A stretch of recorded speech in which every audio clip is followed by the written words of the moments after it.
Heyo! Now in my doll hunt and unboxing video for these two Barbie mermaids, I mentioned that I was about to give them legs, restyle them, give them a whole new outfit and a whole new look, and this video is going to be that.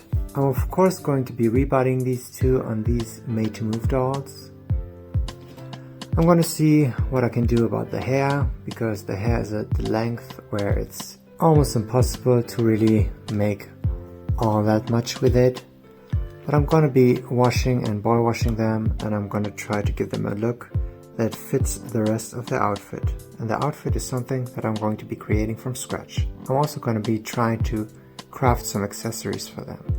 So here we go.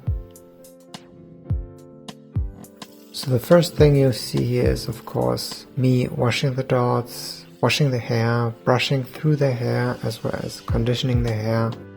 Even if I unbox them and they don't really suffer from a bad case of box hair, I still like to wash my dolls that have saran hair, because the saran kind of feels waxy, it kind of feels like it has styling product residue on it, so I always like to rinse it out to make it all nice. It feels nicer that way, it feels softer that way, it doesn't feel as rigid and hard, and also ends up looking nicer because it's easily stylable this way. When you got a Barbie doll with saran hair right out of the box, the hair can sometimes feel kind of stiff. It doesn't lay smooth, it doesn't really frame the face in a way that would look nice. That's why I always use a pet brush and of course some conditioner to make the hair all nice and neat.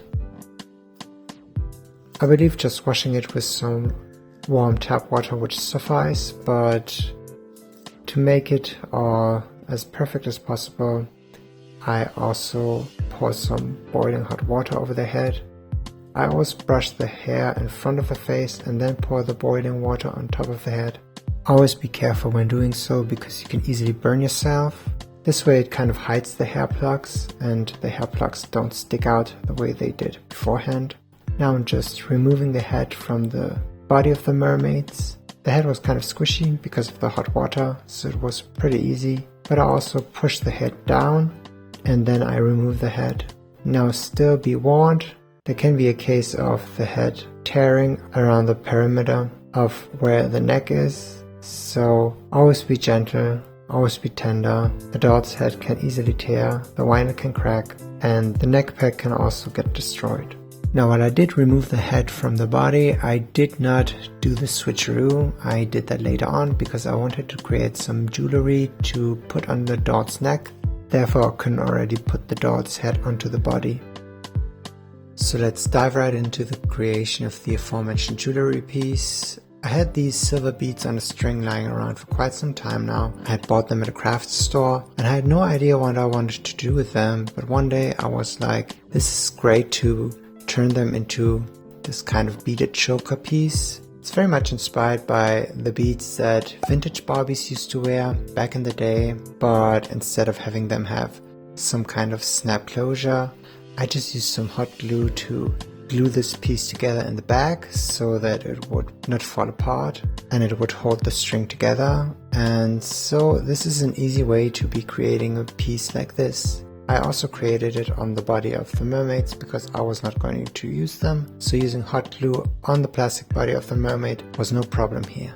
After the hot glue had cooled down, I just removed it from the body, easy peasy like this. Before I start with the sewing process, I always take a look at the body of the Barbie first, and here I was inspecting the made to move joints and I'm really not happy with those, so I was trying to create an outfit that would completely hide those. I had recently acquired this pleather material. I love how it's textured. It almost looks like scales, so it would fit a mermaid theme, kind of. It did not have any kind of give to it, so I had to be cautious when sewing. So I cut out two rectangular pieces and I wanted to create an arm cover to have the wrist up until the shoulder of the doll be covered in pleather fabric, because I wanted to hide the made to move joints. I was sewing this, but then I encountered a problem. The material was quite thick, so sewing stuff at 1/6 scale was pretty hard to turn it inside out. The thing was, with this pleather material that was quite stiff and was very thick, so sewing at 1/6 scale is next to impossible. I just said to myself, nobody's going to see the back of this part, everybody's going to see the front, so I just wrapped some fabric around the arms, and then I would just sew on the good side out and have that thread not be showing in the front, but it would be visible in the back. And since the fabric was quite stiff, I was also worried that the doll could not move in it, but that's not the case. The doll can actually move her joints even when she's dressed.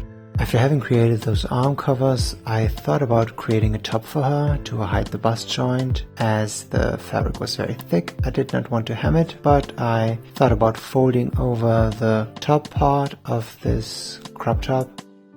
So again, I just used 2 rectangular pieces that I sewed on each side while having one part of the front piece be folded over. I used some baking sheets to make the fabric not stick to the sewing machine and just slide very easily through it while sewing. And the top looked kind of cute. Now that I was finished with the pieces that I wanted to create for Tori, I went ahead and crafted something for Asha. I had these earrings that I bought at Action for just €1. I had these lying in my drawer for a couple of months now, and I always wanted to create a very sparkly, very risky looking, very sexy top out of it. I knew that it would be very easy to do so. I just needed to create something where I could put those earrings onto so that they would hold onto the doll. So I took a chain and then I thought about creating a closure for the chain in the back. I just added this closure and then I just warped the needle piece of the earring so that I could be putting those earrings into the chain, and then et voila, you just create a top out of it. After having crafted the top part of Asha's outfit, I thought about the silhouette that I was going to give her, so I just sewed a pair of pants for her out of the pleather fabric. The pants were very loose fitted, so I added a snap closure in the back. I like this kind of silhouette where you're showing a lot of skin on the top half of your body and have the bottom half of your body covered in some loose fitted pants. So for the finishing touches, I was looking for a pair of earrings to give both to Asha as well as Tori, and I wanted to give them these hoop earrings, so I just put these earrings into their ears after I had pierced their ear holes, and I was just checking to see whether or not I liked the look, and I thought that it was cute, though I was not sure whether I want to keep it this way or if I wanted to lay the earring flat. Now, putting the pair of pants onto the made to move body was probably the scariest part because I had already sewn a pair that did not fit because they were too tight, but I was happy to see that these did fit.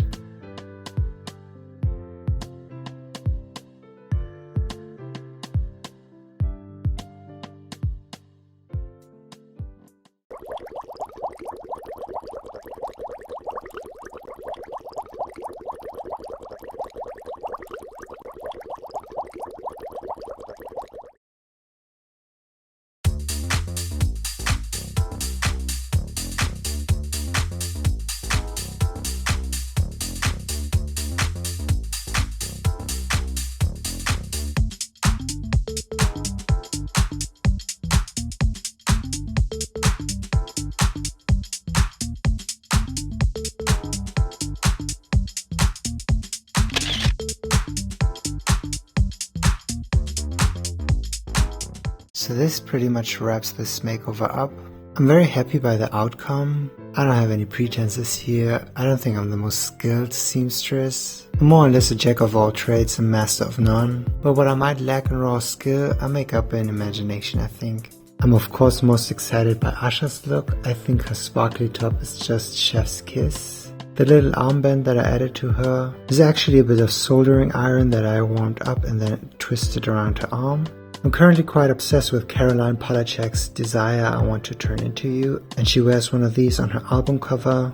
The silhouette of the outfit that Akasha is wearing is also giving me a bit of LSDJ. It's very late 90s, and the sparkly top is very Nomi Malone, while Akasha is the more fiercer one, which is why I gave her the stance, because she means business. Tori is the more flirty and girly one, which is why I gave her this long skirt, to also hide the knee joints of course, but since she wears pink lipstick, I think it suited her to have this more flirty look. Having a clear vision and having a bit of fashion knowledge when it comes to using certain silhouettes on certain body types, and also having a catalog of references in your mind that you can always pull out to recreate certainly does help. Let me know what you think of this outcome. If you enjoyed this video, please leave a like, subscribe to my channel if you haven't done so already, and I hope to be seeing you in my next video. Bye for now.